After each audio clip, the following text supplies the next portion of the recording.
Hello, everyone, and welcome to this week's edition of the Just Us Marks Wrestling Recap Show. I am the Athletic Geek, and flying solo. It's been a long night, but I want to give my quick thoughts on the Forbidden Door pay-per-view. Big show tonight, and just going to skip the intro and get right on into it. I'm only going to cover the main card, as I unfortunately have not seen 0 Hour yet. Well, late in coming to the show, but I did see all of the main card. So that's what we'll talk about right now. Match opened up with the AEW World Championship match. Hiroshi Tanahashi from New Japan Pro Wrestling versus MJF, the AEW World Heavyweight Champion. This match, it was okay. They didn't really... The styles didn't mesh well, and that kind of surprised me, but I guess MJF just doesn't really mesh well with the Japanese style. I almost compare it like to Cody Rhodes. Like, MJF will have good matches in kind of his home base, but like when, much like Cody didn't really have his best matches with other New Japan guys when he was on his independent tour. And I see MJF in very much the same way. So it wasn't awful, but just there are times it just felt like something wasn't clicking. Next match was CM Punk versus Satoshi Kojima. I wasn't into it, but I'll concede my bias. I'm not into CM Punk, so I don't have an objective opinion. My opinion isn't fair, so I will concede that. So I'm not talking down to anyone that might enjoy this match. If you like CM Punk and you run into this match, that's cool. But yeah, I wasn't into it, but I wasn't into CM Punk. Yeah. Next match, the AEW International Championship match. The champion Orange Cassidy versus Daniel Garcia, Katsuyori Shibata, and Zack Sabre Jr. This was a really good match. With the Orange Cassidy won, and there was a face-off between him, Sabre, and Shibata at the end, so I don't think this program's over, but I was kind of hoping to see ZSJ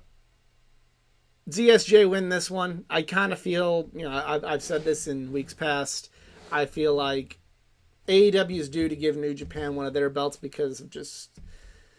They've looked dominant in Forbidden Door last year, and on the flip side of that, an AEW wrestler's carried a New Japan Championship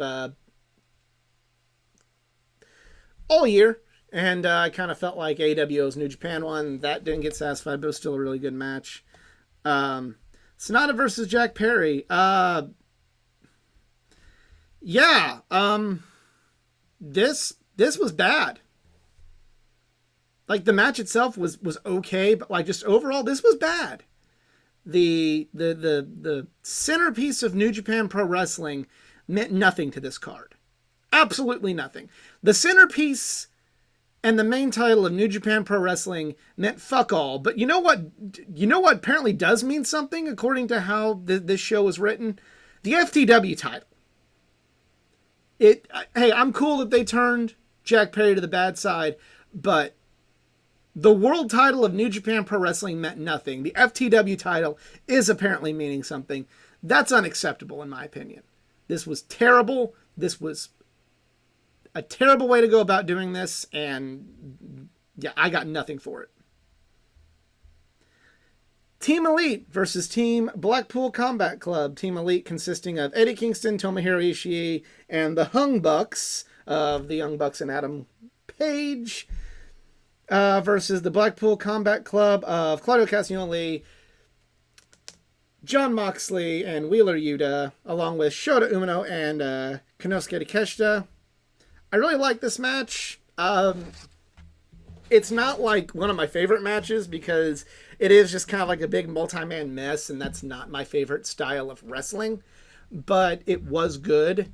I did kind of like the stuff there at the end with Ishii and Kingston kind of taking turns doing moves. Like, I thought that was really, really cool. So, yeah, good there. Tony Storm versus Willow Nightingale. This match should have been longer, and they should have had more build on this because Willow, she won the NJPW Strong Women's Championship, and she's got a good following in AEW. We all know she wasn't going to win, but like they could have really, really like built this match up better and really could have had like a big breakout made woman moment for Willow in AEW with this, and we didn't get that, and I feel like that they by leaving that on the table, I'm left feeling a little disappointed with this match. Tony Storm wins, obviously. Kenny Omega versus Will Ospreay. This was a great match. It's worth checking out. My only real gripe with this is I feel like towards the end they kind of drug stuff out. Like they had a lot at the end. There was some unnecessary filler, I know our rules, we don't really use the insider terms on this, but like I really can't think of any other way. They had too many like big move kickouts at the end that I felt were just kind of for the sake of let's kick out of it just to kind of get more. And it didn't like ruin the match per se, but it didn't help it. So why do them? That's just kind of my whole thing. But I know like this is going to be match of the year for a lot of people. And I get it, but for me, it still wasn't as good as MJF and Bryan Danielson. All right, next match. Sting, Darby Allin, and Tetsuya Naito versus Chris Jericho, Minoru Suzuki, and Sammy Guevara. This was good. I would have liked to have seen more with Sting and Suzuki going at it.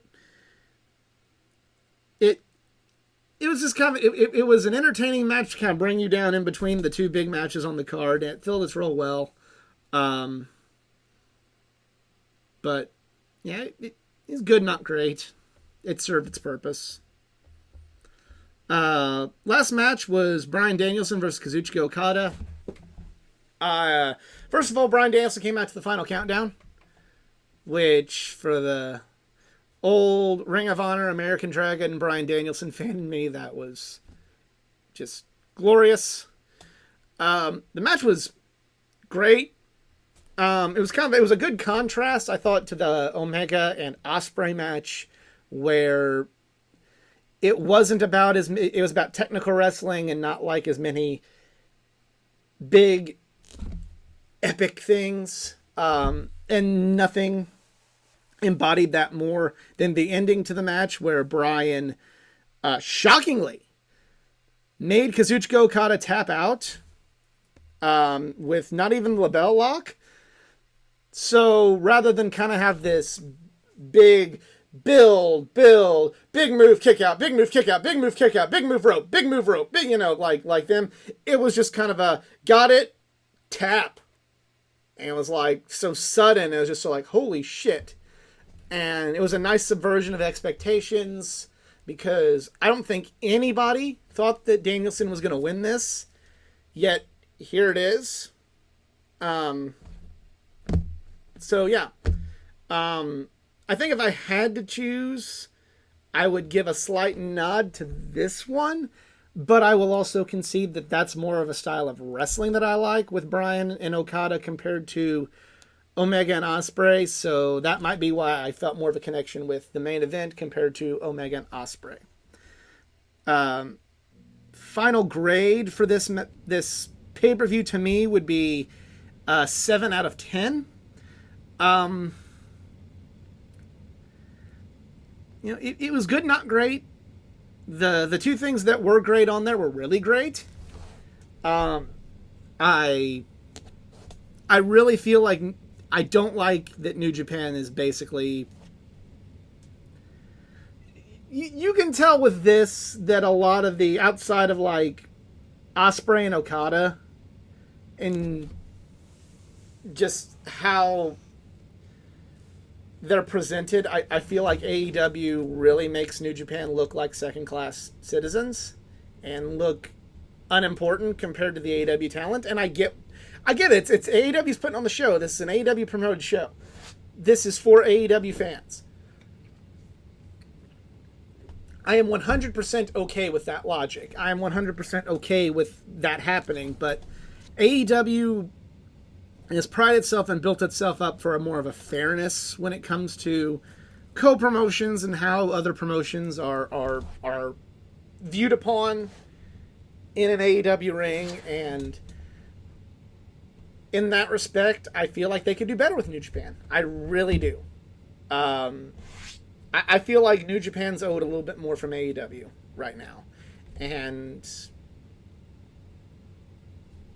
you know, if this is about AEW and AEW saying, hey, if you're going to come work with us, you're going to, you know your role, and we're going to win in the end, and we're going to be made to look better. Hey, that's fine.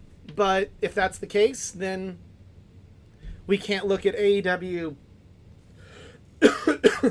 so much as